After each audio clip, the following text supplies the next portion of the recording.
Colonialism refers to the control of one power over another territory and its people, often for economic gain and accompanied by cultural or linguistic dominance.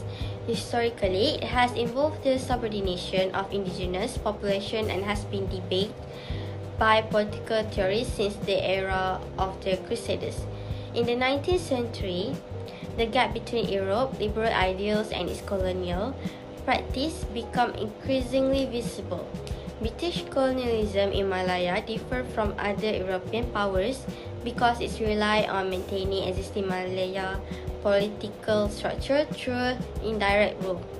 By recognizing the Malay rulers' authority, the British secured legitimacy while gaining exclusive access to commercial resources. The system contributed to the development of modern capitalist-oriented political and social structure in Malaya. Japan began attacking Malaya on December 8, 1941.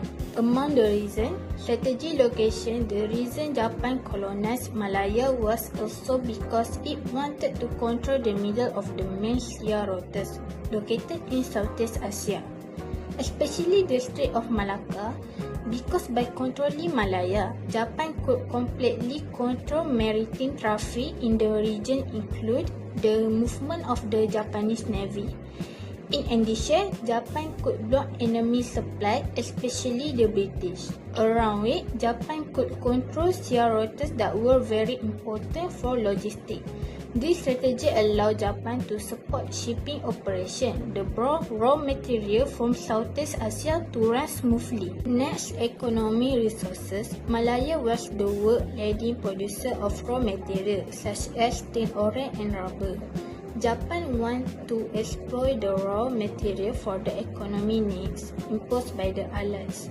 Furthermore, Malaya was important to Japan because it not only served as a major source of raw material but also as an important asset for Japan to strengthen its military, such as improving military equipment.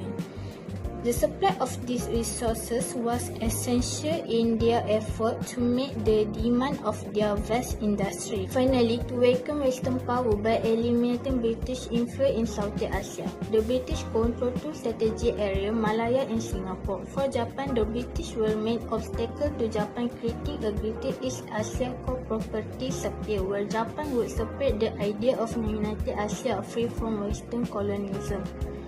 This effort was designed to bring support of local population in Malaya. The origin of colonialism in the Malay world began in the 16th century after the fall of the Malacca Sultan to the Portuguese in August 1511 until 1641. The Portuguese chose to colonize Malacca because it was the most influential maritime trading center in the Southeast Asian region and that time was a focal point for traders to trade in Malacca. And the Strait of Malacca makes a meeting point for traders from China, India, Arabia and the archipelago. And the Portuguese crown successfully explored several of Malacca's major trading link which connected with China, the eastern part of the Indonesian and the Coromandel coasts of southeastern India. And Malacca also functioned even as a point where spices were collected and transshipped westward. Other infrastructural form of trade were needed. Next is economic gain.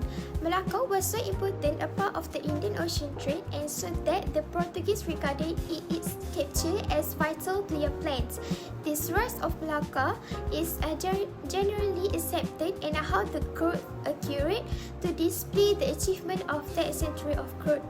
And when the Portuguese conquest of Malacca, the place of trade flourished because of the Malacca became one of the central hubs that connected the multitude of Portuguese colonized posts that connected Portuguese territories such as Africa to India to China and Japan. And the Portuguese Empire kept growing and their goods coming into Malacca included spices, rice, textile and more. And a spice trade that contributed a large part of to the wealth of the Malacca. And with deep economic benefit, this means spices are a major commodity that can contribute to the wealth of Malacca and the entire world. The last point is spread regional. Generally, before the arrival of the Portuguese came in Malacca, most of Malay community at Malacca, majority is Islamic regions, and this is because Islam had long been established in Malacca. Since the Portuguese entered Malacca, Portuguese launched a lot of struggle to spread out Christian among local communities, and the Alfonso de Albuquerque took advantages of these differences toward certain group of community, and the fate of the Islam community in Malacca was very different. They faced a very challenging time under Portuguese rule, like the Alfonso give orders to kill all Muslims, including women and children, found without mercy, and the Portuguese started to empowering the Christianization movement who wanted to be baptized and converted to the Christian, and those among traders, farmers, native and foreigner. Next, the Portuguese also built the first Portuguese church in Malacca that called as Nossa Senhora da Anunciada, and Alfonso also encourages mixed marriage with local community in the Malacca, which means give permission to the Portuguese soldiers to marry local women in Malacca. And also, they also spread Christian community through the education. There are several visits in Malacca, and their contribution to the activities in the small chapels left a profound impact on the development of Christian in the city. And the spread of Christianity was an important goal, even if it came second to making profit. Good day everyone, today I will explain the reason behind British colonialism in Malaya. So, in the 19th century, the Industrial Revolution transformed Britain into a powerful industrial nation. Britain needed new markets and raw material to continue its growth. So, the Malay Peninsula became a target because of its strategic location and abundance of natural resources. So, the first one is the economic interest. Britain's main motivation was economic profit. So, at the time, Malaya was rich in tin and rubber. Tin was in high demand and its price increased rapidly in the mid-18th. This made tin mining the most profitable activity, and the British earned millions through tin export taxes. Later on, the rubber became even more important, especially for the car tires and industrial manufacturing. Malaya eventually became the world's largest rubber producer. To maximize the profits, the British also imported thousands of Chinese workers and built a mining and plantation-based economy. Therefore, Britain's colonization was not only about expanding the territory but also about strengthening its position in the global capitalist system. So the second one is the strategic and geopolitical importance. Malaya was located along a major east-west trade route connecting India, China, and Europe. The British believed that whoever controlled the Straits of Malacca controlled global trade. Their influence began in 1786 when Francis Light took over Penang, which became a British naval and trade base. Later on, the Anglo-Dutch Treaty of 1824 gave Britain full control over the Malay Peninsula, enabling them to focus on states like Perak and Selangor. Ports such as Penang, Malacca, and especially Singapore turned into British gateways into Southeast Asia. This secured British military and economic power in the region. The last one is restoring order to protect the investment. So, the British claimed they needed to restore peace in Malaya. In states like Perak and Selangor, conflicts between Chinese secret societies and local Malay leaders, Sultan, threatened tin export and trade. Investors feared losing money, so Britain intervened. The turning point was the Pangkor Treaty of 1874, which allowed the appointment of a British resident. This gave Britain direct control over local administration. By enforcing law and order, the British ensured uninterrupted access to resources while protecting their economic investment. In reality, this restoring order narrative is justified political domination. In conclusion, British colonization in Malaya was driven by three main factors: economic gain, strategic control of trade routes, and protecting investment. These motives allow Britain to expand its power while shaping Malaya's political and economic future. Thank you. I will explain why the Dutch came to Malacca and how they expanded their influence and how they control trade in the region. So, the main reason the Dutch were interested in Malacca is to controlling the spice trade.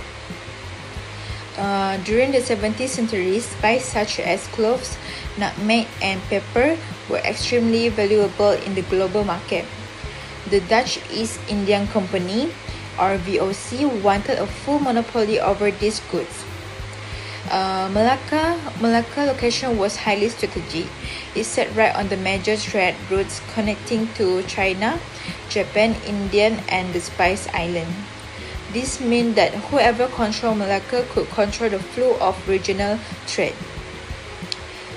So when the Dutch took over Malacca, they enforced strict trade rules to protect their monopoly. They also redirected major trade routes from Malacca to Batavia, strengthening their economic position and reducing competition from other traders.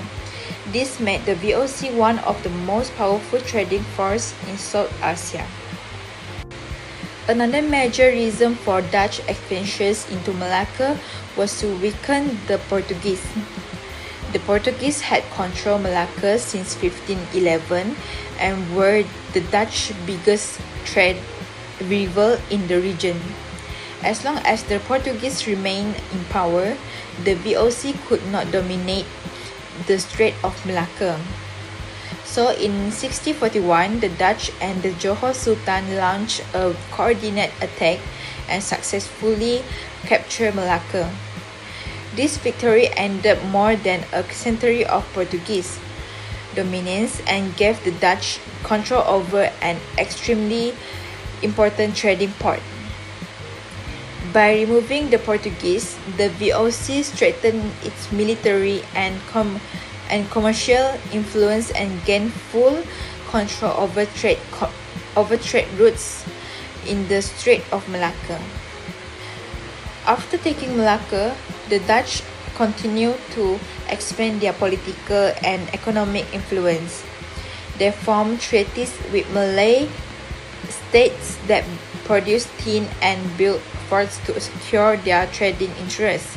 Naval blockades and military force were also used to protect their monopoly. However, their power was challenged by the Portuguese, who became influential in the 18th century. The Dutch eventually fought a war against the Portuguese in 1782, reducing Portuguese influence in the region. Despite these efforts, Dutch dominance later declined because of events in Europe, such as a Napoleonic Wars by the late 18th and early 19th century. The British had gained control of Penang and Singapore, weakening Dutch influence further. So in conclusion, the Dutch came to Malacca mainly to economic gain, especially to control the spice trade, but at the same time they aimed to weaken the Portuguese and expand their political power. Their presence shaped the region's trade network and changed the balance of power in South Asia.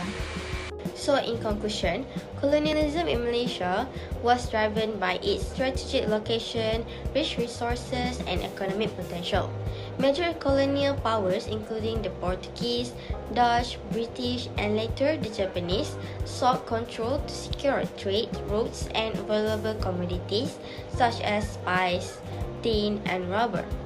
Overall, the history of colonialism played a major role in shaping Malaysia's identity.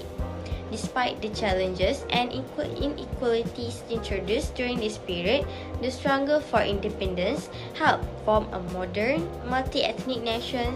Understanding this history is essential for making sense of Malaysia's current social, political, and economic landscape, as well as ongoing efforts to build unity in a diverse society.